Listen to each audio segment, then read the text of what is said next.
प्रिय दर्शकों, राधे राधे। मैं सुदर्शनाचारी संदीप त्रिपाठी आपके अपने एस्ट्रो राधे गुरु चैनल में हार्दिक स्वागत एवं अभिनंदन करता हूं। दर्शकों, कल मैंने आपसे नक्षत्र के विषय में संक्षेप में चर्चा किया था।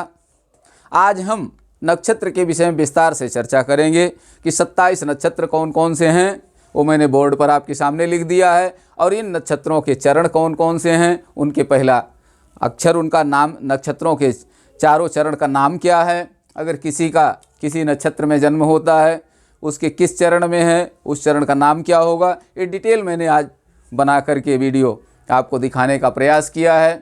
तो पहले नक्षत्र के विषय में समझ लें, उसके बाद हम रामदास जी की कुंडली पर चर्चा करेंगे। दर्शकों, जहाँ गुणागणित है वहाँ ऊब लगने लगती है, आप सब ऊबने लगते होंगे, इसलिए हम हर वीडियो में थोड़ा थोड़ा कुंडली पर चर्चा करेंगे। फलित बहुत इंटरेस्टिंग सब्जेक्ट है, बहुत ही आनंददायक है, तो जिज्ञासा बढ़ती चली जाती है। तो कल हमने जहाँ तक रामदास जी की कुंडली पर चर्चा किया था, आज उसके आगे चर्चा करेंगे। आप ध्यान से देखते रहें वीडियो को। तो पहले नक्षत्र की बात, आइए देखते हैं कौन कौन से नक्षत्र हैं और उनके क्या चरण हैं।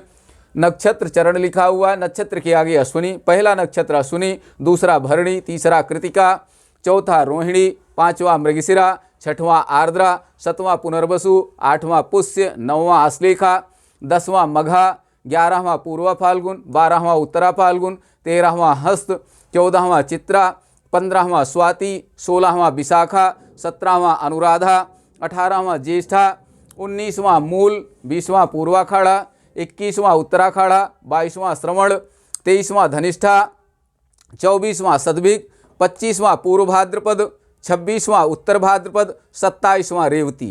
ये 27 नक्षत्र हैं कुल मिलाकर के। अब इनके चरण कौन से हैं? चार चार चरण हैं हर नक्षत्र के, और उनके नाम हैं, हर चरण के नाम अलग अलग हैं। तो जैसे किसी का अश्विनी नक्षत्र के प्रथम चरण में जन्म हुआ, तो प्रथम चरण में कौन सा अक्षर होगा? चू अक्षर, चू से राशि का नाम होगा। दूसरे चरण में जन्म हुआ तो चे से राशि का नाम होगा। अश्विनी के तीसरे चरण में जन्म हुआ तो चो से राशि का नाम होगा, और अश्विनी के चौथे चरण में जन्म हुआ तो ला अक्षर से नाम होगा। जैसे किसी का नाम लाल चंद्र है, राशि का नाम, तो आप सुनते ही आपको ये पता चल जाएगा, अगर आपने नक्षत्र का ज्ञान किया है, नक्षत्र आपको मालूम है, नक्षत्र के चरण मालूम है, तो आपको लाल चंद्र नाम सुनते ही ये दिमाग में आ जाएगा कि ये अश्विनी चतुर्थ चरण का जन्म है इनका, लाल चंद्र का। तो कल मैंने ये बताया था, नक्षत्र तो कोई कठिन नहीं है कि एस्ट्रोसेज कुंडली खोल लीजिए, उसमें आप चले जाइए आगे, जहाँ पर लिखा हुआ है कि वो ग्रहों के विषय में, ग्रह, अंश, राशि और चरण, उसमें आप जा कर के देख लीजिए कि कौन से चंद्रमा किस राशि में है, चंद्रमा किस राशि में है, कौन से चरण में है, उसमें लिखा हुआ है। पहले चंद्रमा लिखा है, उसके आगे अंश लिखा है, उसके आगे राशि लिखी हुई है, उसके आगे चरण लिखा हुआ है। तो अश्विनी चतुर्थ चरण में किसी का जन्म हुआ तो उसका लाल चंद्र नाम होगा। ऐसे दूसरा नक्षत्र भरणी है, लीलू लूलू भरणी, भरणी नक्षत्र में जन्म हुआ प्रथम चरण में तो ली अक्षर से होगा, दूसरे चरण में जन्म हुआ तो लू अक्षर से होगा, तीसरे चरण में भरणी के जन्म हुआ तो ले अक्षर से होगा, भरणी के चौथे चरण में जन्म हुआ किसी का तो लो अक्षर से होगा। अब इसमें कुछ नक्षत्र ऐसे भी हैं जो बहुत अच्छे माने जाते हैं, कुछ नक्षत्र ऐसे हैं जो निंदनीय हैं, जिनमें कोई शुभ कार्य करना अच्छा नहीं माना जाता है। जैसे भरणी नक्षत्र है तो भरणी को हम बहुत अच्छा नहीं मानते हैं, जब भरणी नक्षत्र में कोई भी शुभ कार्य नहीं किए जाते हैं। ऐसे पुष्य नक्षत्र है, ये देखिए पुष्य नक्षत्र लिखा, आठवां नक्षत्र पुष्य है। पुष्य नक्षत्र बहुत अच्छा माना जाता है किसी भी शुभ कार्य के लिए, लेकिन विवाह के लिए पुष्य नक्षत्र को वर्जित किया गया है। क्यों? क्योंकि भगवती सीता का विवाह पुष्य नक्षत्र में हुआ था और तमाम यातनाएं झेलनी पड़ी, वनवास हो गया। फिर बाद में राम राज्य स्थापित होने के बाद भी धोबी के कहने पर भगवान राम ने सीता जी को जंगल में छोड़ दिया। धोबी तो माध्यम था, भगवान की लीला थी। बाकी भगवती जानकी स्वयं इच्छा प्रकट की थी कि प्रभु, जो संत महात्माओं के दर्शन होते थे, जो आनंद जंगल में था, वो यहाँ राजमहल में नहीं है। एक बार मेरी पुनः इच्छा है वही देखने की, संत महात्माओं के दर्शन करने की।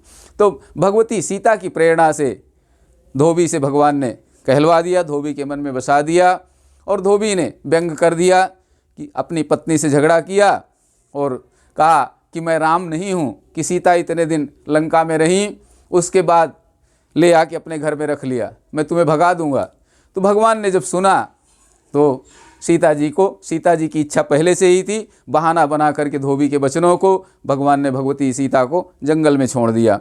वहाँ भी तो कहने का मतलब ये है कि पुष्य नक्षत्र में भगवती सीता जी का जन्म हुआ, भगवान राम का जन्म हुआ, तो इनका दाम्पत्य जीवन बहुत सुखमय नहीं रहा।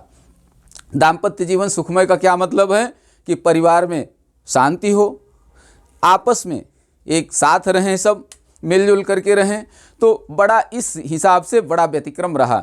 भगवती सीता को जंगल में छोड़ दिया, पहले लंका चली गई, संतान लवकुश जंगल में हुए तो उनसे पिता का संपर्क ही नहीं हो पाया, ऐसी तमाम विडंबनाएं रहीं, इसलिए दाम्पत्य जीवन इनका अच्छा नहीं रहा। तो शुभ कार्य के लिए पुष्य नक्षत्र तो बहुत अच्छा माना जाता है, लेकिन विवाह में पुष्य नक्षत्र को वर्जित किया गया है।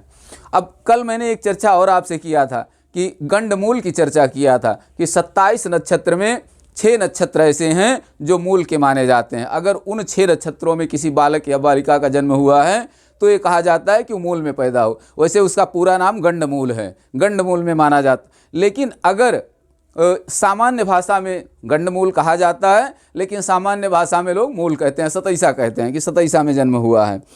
तो अब कौन कौन से नक्षत्र थे, कल मैंने 6 नक्षत्र बताया था, देख लें। पहला नक्षत्र अश्विनी, उससे 9वां आश्लेषा, फिर उसके बाद 10वां मघा, 18वां ज्येष्ठा, 19वां मूल और 27वां नक्षत्र रेवती। ये 6 नक्षत्र मूल के थे। अब 27 नक्षत्र अगर आपने याद कर लिया, 27 नक्षत्र आपको याद हो गए, तो फिर इनको याद करना बहुत आसान है। ये अंगुली की आप देखिए 4 अंगुलियां हैं, इसमें से 3 अंगुली ले लीजिए। अब कनिष्ठा पर 3 हैं, कनिष्ठा के 3 भाग हैं। प्रथम भाग से आप गिनना शुरू करिए, 9 तक जाइए। तो पहला जो है वो मूल का नक्षत्र है, 9वां मूल का नक्षत्र होगा। ये देखिए पहला मूल है, 9वां मूल का नक्षत्र है। फिर उसके बाद फिर वहीं पर आ जाइए कनिष्ठा के पहले पर भाग पर, वहाँ देखिए तो पहला नक्षत्र कौन सा पड़ेगा, मघा, और 9वां नक्षत्र कौन सा होगा, ज्येष्ठा। फिर कनिष्ठा के पहले भाग पर आ जाइए, पहला नक्षत्र कौन सा होगा, मूल, और उससे 9वां कौन सा होगा, रेवती। तो ऐसे देखिए, अगर आपने इस 3 भाग में 3 अंगुलियों पर इस तरह से गणना कर लिया तो बहुत आसान होगा आपको समझने में।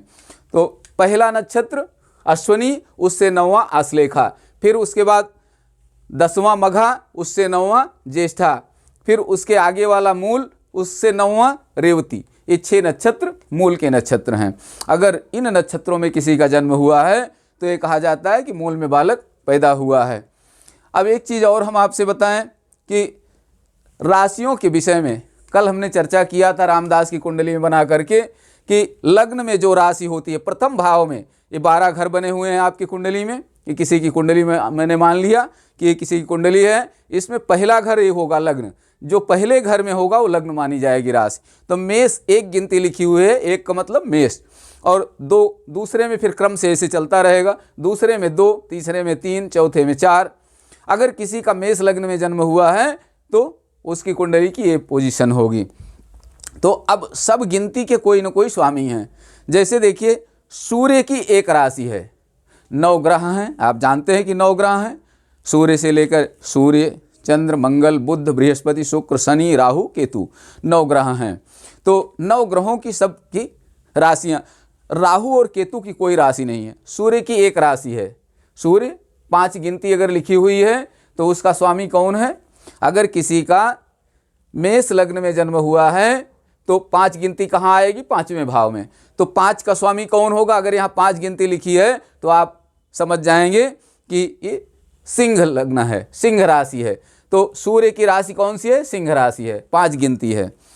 अब उसके बाद चंद्रमा की कौन सी राशि है, 4 गिनती।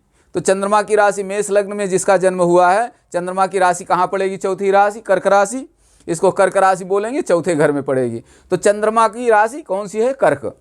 और मंगल की, सूर्य और चंद्रमा की एक एक राशियाँ हैं। सूर्य की 5 गिनती है, 5 अंक है, और चंद्रमा का 4 अंक है। इसको 5 अंक को हम सिंह राशि बोलेंगे, 4 अंक को कर्क राशि बोलेंगे। मंगल बुध बृहस्पति शुक्र शनि, इनकी दो दो राशियां हैं। मंगल की मेष और वृश्चिक, एक का मतलब मेष, दो का मतलब वृश्चिक।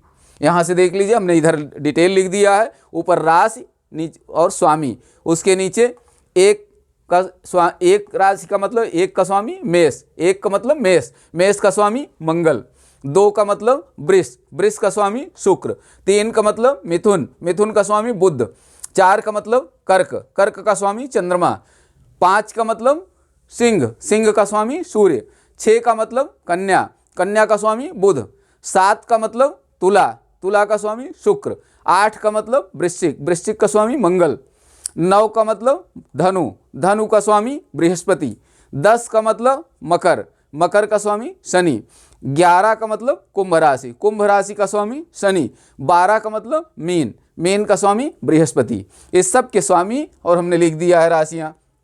तो सूर्य की एक राशि है 5, चंद्रमा की एक राशि है 4, मंगल की 1 और 8, बुध की 3 और 6, बृहस्पति की 9 और 12, शुक्र की 2 और 7, शनि की 10 और 11। राहु का कोई राशि निश्चित नहीं है, केतु की कोई राशि निश्चित नहीं है। वैसे कुछ लोग विद्वान राहु की कुंभ राशि मानते हैं और केतु की वृश्चिक राशि मानते हैं, लेकिन ज़्यादातर ये है कि इनकी कोई राशि नहीं होती है, ये कहीं भी अपने स्थान पर बैठते हैं कुंडली में, जो जिस समय गोचर में इनकी स्थिति होती है आकाश में, उस हिसाब से कुंडली में बैठते हैं वहाँ पर उस राशि में।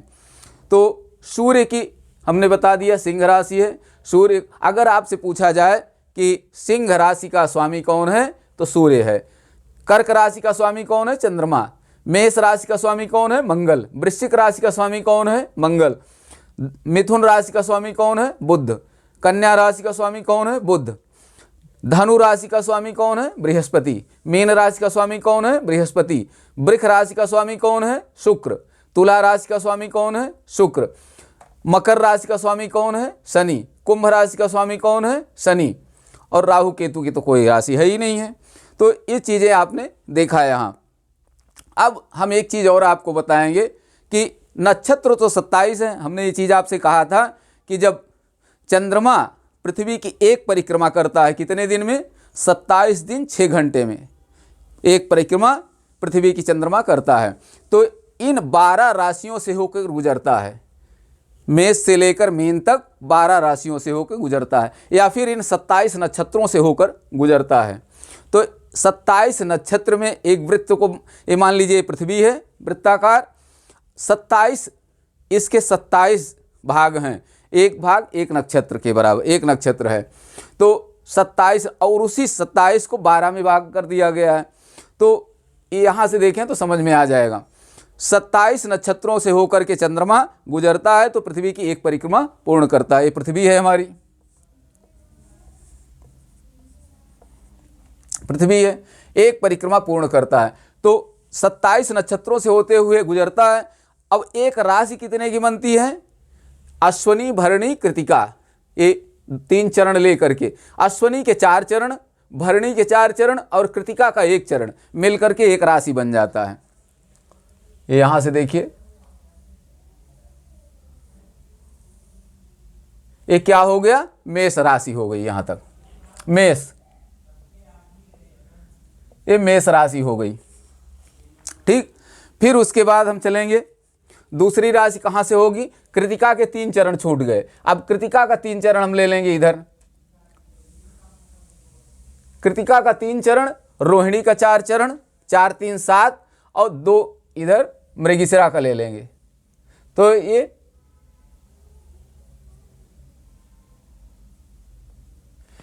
वृष राशि हो गई, वृष, वृष हो गई।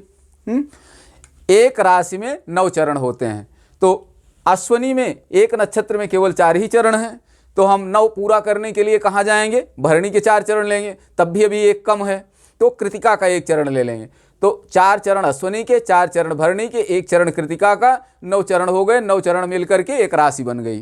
ये देखिए, यहाँ से हमने शुरू किया तो यहाँ तक आने में 9 चरण चलना पड़ा, 9 चरण में लगभग 2.25 नक्षत्र हमने पार किया, तब मेष राशि बन गई। ठीक, उसके बाद हम फिर कृतिका का कितना एक चला गया, आ इधर चला गया, तो बचे 3 चरण। कृतिका के 3 चरण, रोहिणी के 4 चरण और 2 चरण मृगशिरा का, लेकर के 9 चरण से हमने क्या बनाया, वृष राशि। यहाँ से चले, जब मेष पूरा हो गया, यहाँ से हमने चला तो ये आ गए हम यहाँ, कहाँ, यहाँ से चले तो यहाँ तक वृष राशि पूर्ण करने में हमको फिर 2.25 नक्षत्र चलना पड़ा। कौन कौन से, ई उ ए ओ आ वी उ वे बो, यहाँ तक हम चले, इन अक्षरों से पहुँच करके वृष राशि बन गई। फिर उसके बाद अब कितने चरण मृगशिरा के छूटे हैं, 2 चरण। 2 चरण मृगशिरा का, 4 चरण आर्द्रा का, और तो 2 4 कितना हो गया, 4 2 6 3 9। अब 3 चरण हमने पुनर्वसु का यहाँ से ले लिया, 3 चरण पुनर्वसु का, देखते जाइए यहाँ से, ये देखिए 2 चरण इसका, 4 चरण इसका,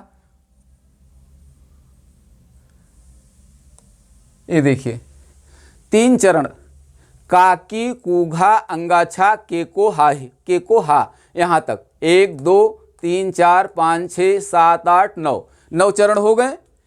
2 चरण मृगशिरा का, 4 चरण आर्द्रा का और 3 चरण पुनर्वसु का, लेकर के कौन सी राशि बन गई, वृष के बाद कौन सी राशि आएगी, मिथुन। मिथुन राशि बन गई यहाँ।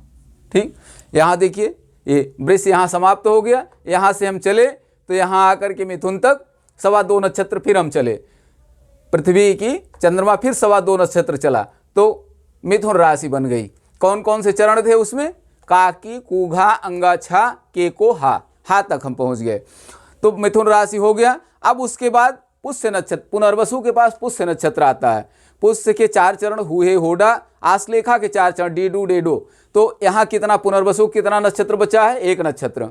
4 चरण पुष्य का ले लिया हमने, तो 4 1 5 हो गया। अब हमको 4 नक्षत्र और चाहिए 9 के लिए, तो 4 चरण आश्लेखा का ले लिया हमने, तो पूरा हो गया। 1 चरण पुनर्वसु का, यहाँ से चले हम, 1 चरण पुनर्वसु का, 4 चरण इसका, 4 चरण इसका, इस तरह से यहाँ आ गए हम। तो कितना हो गया, ही हु हे हो डा डी डू डे डो, 9 चरण मिल गए। 9 चरण मिल करके अब मिथुन के बाद हम कहाँ आए, कर्क में, तो 2.25 नक्षत्र पार करके कौन कौन से 2.25 नक्षत्र मिले, 1 चरण पुनर्वसु का, 4 चरण पुष्य का, 4 चरण आश्लेखा का, तो मिल करके तब ये कौन सी राशि बन गई, कर्क राशि हो गई। यहाँ मिथुन के बाद कौन सी राशि आएगी, कर्क। इसके बाद अब यहाँ देखिए पूरा हो गया 4 चरण। उसके बाद हम फिर 10वें नक्षत्र में आ जाते हैं। 10वां नक्षत्र मघा है, तो मघा के 4 चरण और पूर्वा फाल्गुन के 4 चरण, कितने हो गए, 4 4 8, 1 बच कम पड़ रहा है, तो एक हमने उत्तरा फाल्गुन का ले लिया।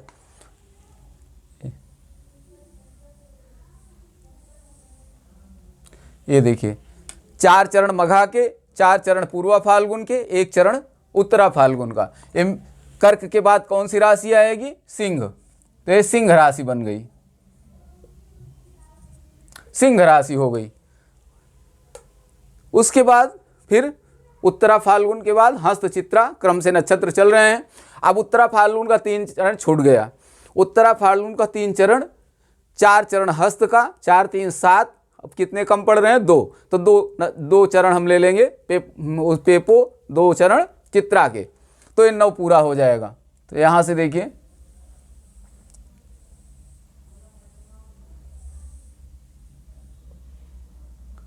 ये देखिए ये, तो अब ये कौन सी राशि हुई, सिंह के बाद कौन सी राशि आएगी, कन्या।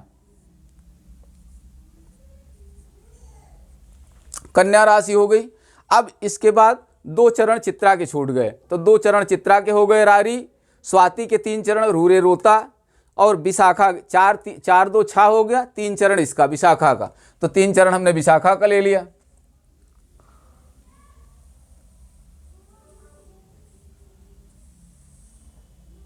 ये देखिए 1 2 3 4 5 6 7 8 9 चरण हो गए। तो चित्रा के 2 चरण, 4 चरण स्वाति के और 3 चरण विशाखा के, मिल करके कन्या के बाद कौन सी राशि आएगी, तुला। तुला राशि बन गई। अब विशाखा का 1 चरण छूट गया, तो 4 चरण अनुराधा का ले लिया, 4 1 5 हो गया। अब 4 हमको और चाहिए, 5 4 9, तो ज्येष्ठा के चारों चरण हमने ले लिया।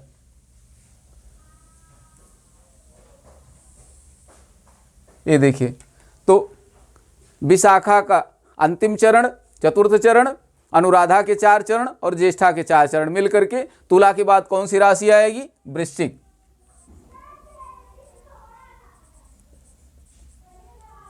ये वृश्चिक राशि बन गई। यहां पर चारों चरण संपन्न हो गए। अब इसके बाद आइए 19वें नक्षत्र में। तो 19वां मूल है, 4 चरण मूल का हमने ले लिया, 4 चरण पूर्वाखाड़ा का, 4 4 8 हो गए, 1 चरण हमने उत्तराखाड़ा का ले लिया। ये देखिए, तो वृश्चिक के बाद कौन सी राशि आएगी? धनु।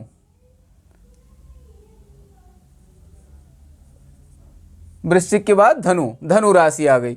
अब उत्तराखाड़ा के 3 चरण छूट गए, श्रवण के 4 चरण, 4 3 7 और 2 की कमी पड़ रही, 2 चरण हमने धनिष्ठा का ले लिया।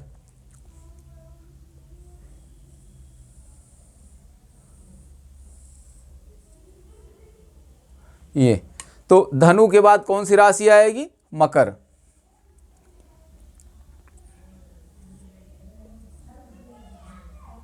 धनु के बाद मकर राशि, ये मकर हो गई।